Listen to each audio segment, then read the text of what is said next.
देखिए, पूजा पद्धति उसकी बहुत बड़ी होती है, क्योंकि प्राण प्रतिष्ठा का कार्यक्रम जो होता है वो बहुत कुछ उसमें करना पड़ता है। इसलिए पूजा पहले से प्रारंभ हो जाएगी। जब ये खरमास 14 को समाप्त हो जाएगा, इसे 15-16 से वो कार्यक्रम शुरू हो जाएंगे। और इसमें उनको भगवान के लिए तमाम पल्ली देवी देवताओं की पूजा होती है, नवग्रह की पूजा होती है, दिशाओं की पूजा होती है। तो इस तरह से पूजा अर्चना पहले करना पड़ता है। फिर उसको उस मूर्ति को नगर भ्रमण कराना है, और नगर भ्रमण नहीं करेंगे तो जैसे सुनाई पड़ता है कि वो परिसर भ्रमण कराएंगे। परिसर भ्रमण जहाँ बन रहा है उस क्षेत्र में घुमाएंगे, इतना ही करेंगे। उसके बाद जो उनकी प्रक्रिया है कि उनको अन्नादिवास, पुष्पादिवास, औषधादिवास, ये है दुग्धादिवास, जलादिवास, ये सब प्रक्रिया होगी। और वो एक दिन करेंगे कि एक दिन में और करेंगे, एक दिन करेंगे तो प्रतिदिन उनको करना पड़ेगा। इसलिए उसके पहले प्राण प्रतिष्ठा के पहले सारी प्रक्रियाएं जो होती हैं हो जाएंगी।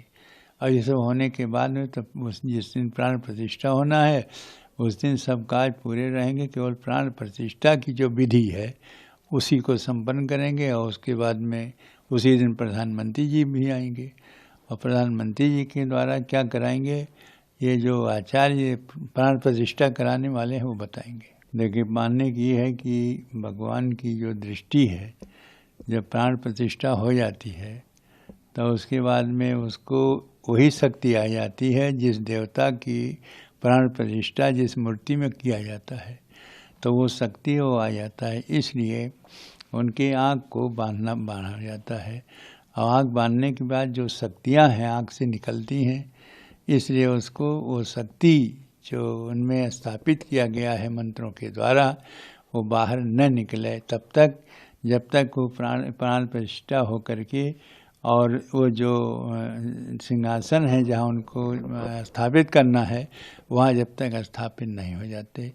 जब प्राण प्रतिष्ठा के बाद स्थापित हो जाएंगे तब उसके बाद में उसको भी सामने से नहीं, बगल से जो भी होंगे वो विशिष्ट लोग जिनको वो आचार्य जो हैं निर्देश देंगे वो उनकी पट्टी को खोलेंगे। पट्टी खोलने के बाद शीशा दिखाएंगे।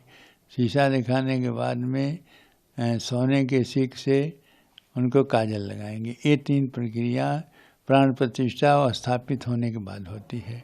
तो इसीलिए कि वो शक्ति जो है वो किसी प्रकार से सीधे और न करके किसी हानि न पहुंचा दे, इससे प्राण प्रतिष्ठा की वो जो कार्यक्रम होने के बाद में उसको पट्टी तो पहले बनाई जाती है, लेकिन प्राण प्रतिष्ठा होने के बाद जो खोलने की विधि है वो इस प्रकार से है।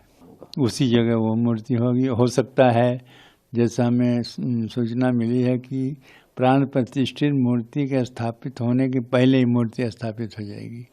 उसमें यह है कि मूर्ति छोटी है और सभी लोग इसको दर्शन नहीं कर पाते हैं, इसलिए बड़ी मूर्ति की ज़रूरत पड़ी। और एक 5 वर्ष के बालक के बराबर का वो मूर्ति बनी है, उसी मूर्ति की प्राण प्रतिष्ठा होगी। ऐसा है कि व्यवस्था देखा जाएगा कि कहाँ उनको स्थापित किया जाए, जहाँ जो जनता दर्शन करे वो भी देखे कि हाँ वो मूर्ति है जिसको लोग 23 दिसंबर 1949 से जिसकी पूजा होती आई है, वह भी इन्हीं के नाम से यह केस भी लड़ा कि वर्तमान में विराजमान रामलला। तो इस तरह का जो है प्रमाणित जो मूर्ति है वह महत्वपूर्ण है, उसी के केस जीता गया है, तो वो मूर्ति की रहेगी ही वहाँ। उसको उसी रूप से पूजा अर्चना होगी जिस प्रकार ये जो नई मूर्ति आएगी उसका है।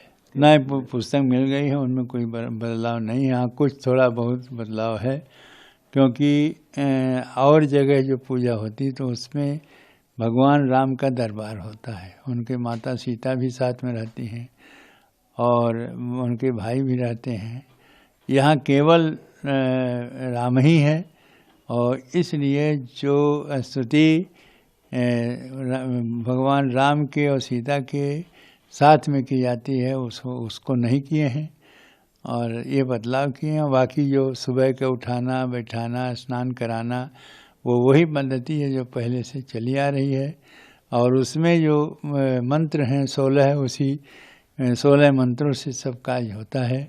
और साथ साथ ये है कि वो मंत्र जो हैं षोडशोपचार और पंचोपचार 2 प्रकार की विशेष पूजा होती है। तो षोडशोपचार पूजा होती चली आ रही है।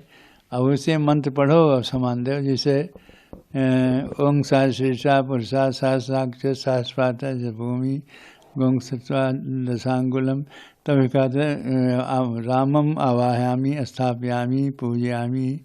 ये मंत्र पढ़ने के बाद उनको स्थापन किया जाता है, तो स्थान के जगह हुआ। फिर इसके बाद में आगे जो मंत्र हैं वो सामान देने के लिए है, जल देना, उसके बाद आचमन कराना, स्नान कराना, फूल देना और वस्त्र पहनाना और जो मुकुट पहनाना, ये सारी बातें पहरा करके तब उनको अंत में श्रृंगार आरती होती। श्रृंगार आरती में फिर उनके बाद में उनको पुष्पांजलि होती है। अंत होता है जगेन जगमय जंत देवास्थान धर्माणी प्रथमन्यासन तेह नाकम महिमान सचन जत पूर्वे साध्या संति देवा। ये होगा, पुष्पांजलि हो जाएगी। इस प्रकार से सर्वो मंत्र के द्वारा उनकी विधि विधान से पूजा होगी। नहीं, जितने भाग में रामलला के स्थापित करना वो पूरा बन चुका है और 3 खंड में बनना है तो तीनों खंड के अलग अलग व्यवस्था है, ठीक है।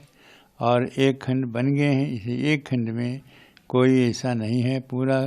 हाँ, ये होता जैसे एक मंदिर ऐसे होता सीधे वहाँ तक जाएगा, शिखर तक, जो सीधे शिखर तक जाता है, बीच में कोई दूसरा चीज़ नहीं होता है। ऐसे मंदिर जैसे हनुमानगढ़ी बना हुआ है और वो मंदिर बनते तो उसमें पूरा बनने के बाद ही उसकी शिखर की होगी।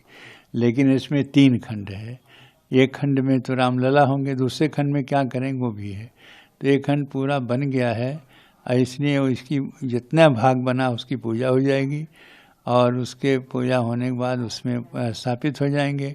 फिर उसके बाद जो काम होगा वो करते रहेंगे। ऊपर जो सीधा एक बनता है, जैसे मंदिर बन गया उसमें शिखर तक एक ही भाग रहता है, में 3 भाग है। इसलिए 3 भाग में होने के कारण से जो आपत्ति लगा रहे हैं वो नहीं है।